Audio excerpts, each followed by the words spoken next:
Welcome to Pick Up and Deliver, the podcast where I pick up my audio recorder as I head out for a walk and deliver an episode to you while I stroll home. I'm Brendan Riley.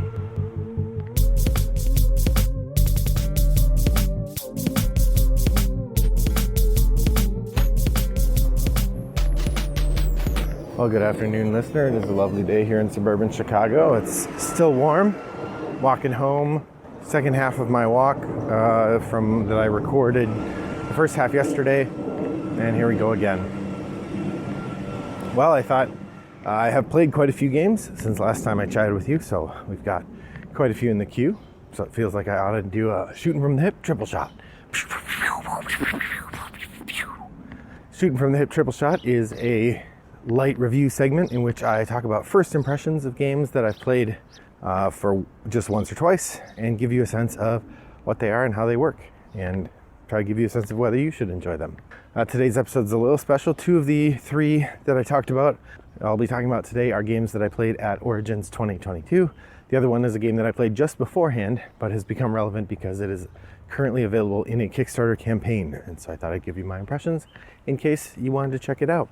So that first one is, in fact, Globetrotting from R2I Games. R2I Games are the designers of originally a game called Road to Infamy, but then they had a game called Crypt, which is a small, I guess, kind of push your luck game about robbing Crypt. Then they had another couple games that were moderately well received, and then they had their monster hit Canvas. Canvas, of course, is a set collection game in which you are assembling a painting, trying to meet certain goals, but also using these beautiful translucent cards in which you're layering cards on top of one another to make these beautiful paintings. And that's the idea. It's a lovely game, and congratulations to them on that. So their newest game, the one that they have on Kickstarter right now, is in some ways an even more ambitious project. This is Globetrotting. Globetrotting is a game about planning a series of vacations around the world in which money is kind of no object, and your goal is to just get a whole bunch of points by planning these journeys. The way the game works, the big flash for the game is that you get this globe that goes in front of you. There's a cardboard kind of stand that the globe sits in. Then the globe itself is this maybe 4-inch across globe with a little plastic doohickey on the top that you can use to rotate it if you don't want to pick up the globe itself. On the inside of the globe our image is a map of the world. Obviously, it's a globe with a bunch of cities marked in the globe. The globe is divided into sort of sections. They're not quite time zones, but kind of like time zones. And each section has a couple cities in it, in the northern hemisphere and the southern hemisphere. And so that's the thing. And then you get a couple goal cards, and you get a dry erase marker. The way the game works, you have a summer trip, an autumn trip, and a winter trip that you're planning. Or is it spring, summer, fall? It's spring, summer, fall trips that you're planning. And you're planning all three of them simultaneously, but the idea is that each one scores points in a different way. You have a number of goal cards that give you points based on how you achieve a particular goal. As I recall, if you're the first one to achieve a goal, you get some points. You get slightly fewer points if you're one of the later people to achieve a goal.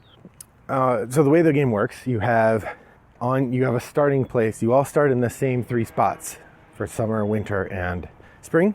And the way you do that is on the globe, these 3 cards come out with the 3 different locations. And on the globe, you are going to mark your vacation with the symbol. The spring symbol is a leaf. The summer symbol is a sun. I can't remember what the autumn symbol is. Oh, the autumn symbol is a leaf. The spring symbol is a flower. And the summer symbol is a sun. So you're going to circle the city on the map with that symbol. And then each turn, there's 12 turns, I think. Each turn, they're going to put out 3 cards, kind of like Welcome To or something like that. And you're going to pick one of those cards and use that to add to one of your vacations. And so you can either add city A to your spring vacation, and it's connected to spring, winter, spring, fall, spring, summer, or fall. So you have to pick which vacation you're adding that city to. So while you could overlap with other people, because you're only picking one of the three, very quickly you diverge from them, and you end up coming up with different vacations that do different things. And these will respond to your personal goals that you have, but also decisions about like how much money do you want to spend. Because here's the way the plan works. So let's say that you start off in Los Angeles, and one of the places you can go, and the first one is Fiji. So what you do is you find Fiji on the globe, then you position Los Angeles right in front of you. You move the globe so that Los Angeles is right in front of you along the rim of the globe holder, and you rotate it so Fiji is further down that rim. Then you count how many little spaces on the rim it takes to draw a line from Los Angeles to Fiji on your globe. And you draw that line with a little arrow pointing you went to Los Angeles to Fiji, and then you write in your budget part a number equal to the number of spaces you went, right? So if you travel 4 spaces, you write a 4 in that budget area. At the end of the game, the person who spends the least money gets a bonus. The person who spends the most money loses some points, I think. And then that's one turn. You're going to take 12 turns, I think, altogether, and you're going to plan your 3 journeys, and you're trying to do sort of set collection things, meeting different obligations for the different goals or different journeys, and scoring points that way. The table presence on this game is gorgeous. You see this on the table, you're gonna be like, oh man, that is a game I gotta buy. It's awesome. At the same time, it is pretty easy to play. Definitely a welcoming beginner game, something you could definitely try with family and friends. I would say the same level of complexity and depth that Canvas has in terms of being approachable to other people. It's a bit beefier of a game, and from a component standpoint, if you can go on Kickstarter and decide how the economics of the game work for you. I will say it is pretty light for somebody listening to my podcast. You probably have the same taste I do. This isn't an Underwater Cities, right? It's more like, it's closer to Canvas, which I guess is on brand for R2I. But then you have to just decide how much do you want to spend for a game of that weight, is kind of the question. And you can answer that for yourself by going to check out Globetrotting on Kickstarter right now from R2I Games. Andrew Nerger and Jeff Chin, designers there. So that's Globetrotting. The second game I got to try is Dice Miner. Now this game has been all the buzz since, where did I first started hearing about it, I think at PAX Unplugged. There were a number of people who were playing it, and it was kind of the rage there. I know Ruel Gaviola enjoyed it a lot and was playing it a lot with people at Dice Tower West. I also heard about it there. So it's been on my radar for a while. I've heard it's pretty good. I saw they had copies at Origins, so I sat down at the Atlas Games booth to try it. And it wasn't quite like, so Barron Park, the last time this happened to me, at Origins actually, Mayfair was premiering Barron Park in accordance with Lookout Games. And I liked Barron Park so much that I almost paused our game. I'm like, are you sure they're not going to run out of these? This is so good. Whereas I would say with Dice Miner, by about 2/3 of the way through the game, I'm like, yeah, I want to buy this. It's really fun. But, I wasn't fretting too much that I would be upset if they ran out or something like that. That said, I did walk right over and pick up a copy. And that's when I learned they were out of Magical Kittens. If you listened to the last episode, that was another game I was thinking about getting. They sold out while I was doing Dice Miner. Oh well. But so Dice Miner is a drafting game, set collection game, in which you have this cute little mountain full of dice. And on your turn, you're going to take a die off of the mountain and put it in front of you. At the beginning, you can only take dice from the top of the mountain. So you can only take them from one of the peaks. There's 2 to choose from, minimum. Sometimes there'll be more as the game goes along. The mountain itself is this sort of slanted cardboard thing that holds 15 dice or something in this kind of array. That works pretty nicely. It might be 18 dice, but they're held in this array that's pretty nice on the table, and it looks like a little mountain. So like I said, you're going to take a die, put it in front of you, goes to the next person. They're going to take a die, one of the 2 from the peaks of the mountain. Now, some of the dice, actually all of the dice, have one face that has a beer on it. Of course, because you're supposed to be dwarves like beer. So if you take a die that has a beer on it, then on the next turn you can cheers, offer a toast to someone, and then you say, I'm going to give you the dice. So I'm going to give you the dice, you roll it, and then whatever it lands on, that's what they get on that die, which with most exceptions is good. There's one die face that can be bad. But generally, you're giving them something good. And then, because you gave away one of your dice, you get to take 2 dice. And here's the real trick. You can take 2 dice from anywhere along the slopes of the mountain as well as the peaks. So as long as one of the faces is on the top part of the mountain, you can take it. As opposed to, it used to, normally you can only take a die if it's one of the 2, if it has 2 faces showing on the top of the mountain. Then once all the dice have been collected, then you're going to add up your points based on different scoring conditions. If you have numbers, you want runs of numbers, you get lots of points for those. If you have gems, you get points for all the gems you have. If you have the most gems in a given round, you double those points. So there's a lot of points there if you get ahead on gems. There are some dice that let you have magic that will re-roll other dice, or let you hold dice for future rounds. And then there are some dice that are bad. Either they're bad with dragons or they're bad with cave-ins, rocks, and you can make them good if you have the reverse image, the shields or pickaxes. So it's a little complicated to explain verbally. It's a really quick teach though in person, maybe 5 minutes, and we're up and running. Really smooth, really interesting, fun game. It's only $35, which is a good price point for a game that's like 20 minutes to play. Very accessible. That's Dice Miner. Happy to have it. Happy to share it with you. Hope you get a chance to check that out. Dice Miner from Atlas Games. I did not catch the name of the designer on that one. Not someone I'd seen before anyway.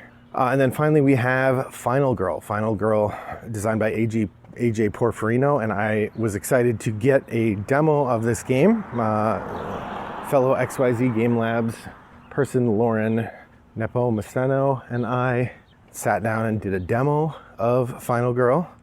In Final Girl, you are a character in a horror movie, and you are working to fight the big bad in a horror movie.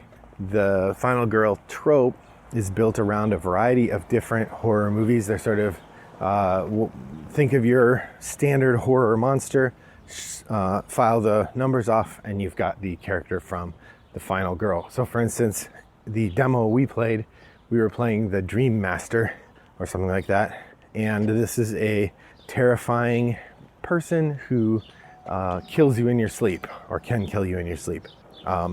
And so your goal is to try and defeat him by saving as many people from town as you can, and then that gives you power to go defeat him. The game is built around the very clever model from Hostage Negotiator, which I've talked about before on the podcast. Link to the episode in the show notes. In Hostage Negotiator, also by AJ Porfirino, you are trying to win over a hostage taker by negotiating with them. And the gimmick of the game is that you have some cards that you can use. Each turn you can use cards to do stuff, and you have a certain amount of energy. And you spend the energy to play your cards, but you also can hold the energy back and then spend that energy to buy more cards for the next round. So you're constantly balancing how much do I do now versus how much do I do in the future.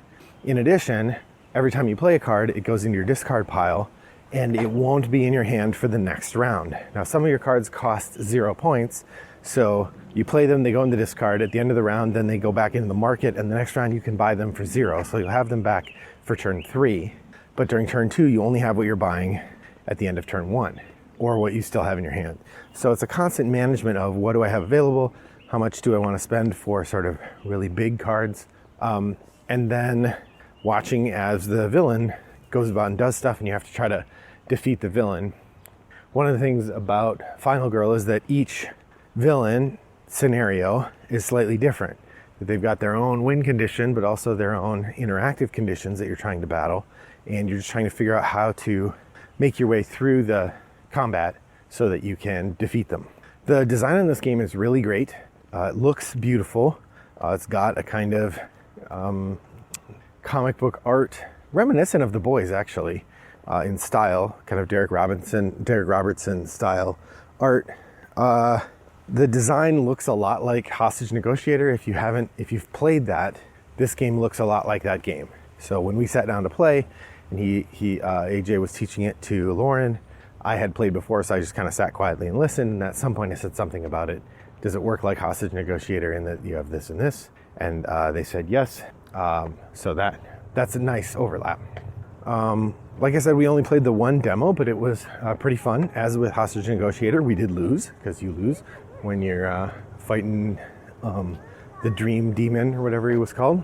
Like Hostage Negotiator, it does use roll to resolve. So you have dice that have like a couple different results on them, but only like 1 or 2 results that are unequivocally good. And you have a couple results that are sort of middling, in terms of like you can make them successes, but you have to spend cards to do it. And you often, if you've used up all your zero point cards, you don't necessarily want to throw away cards that you paid the energy for to make a success. But without successes, then you fail.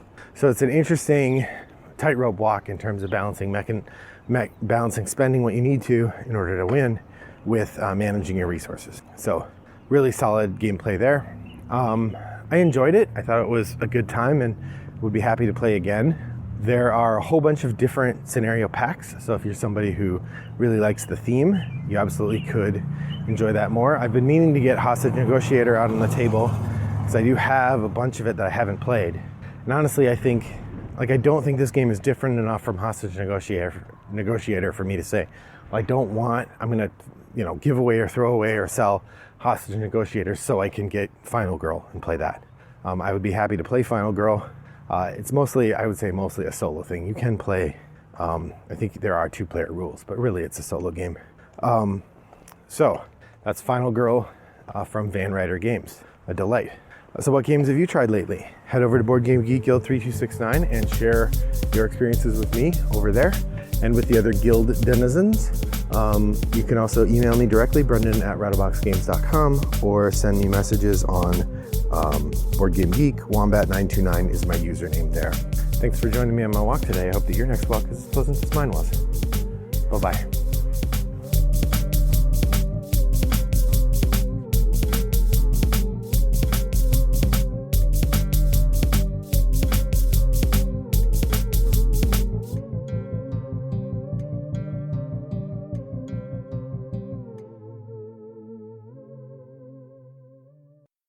For all the coins you have, or gems you get.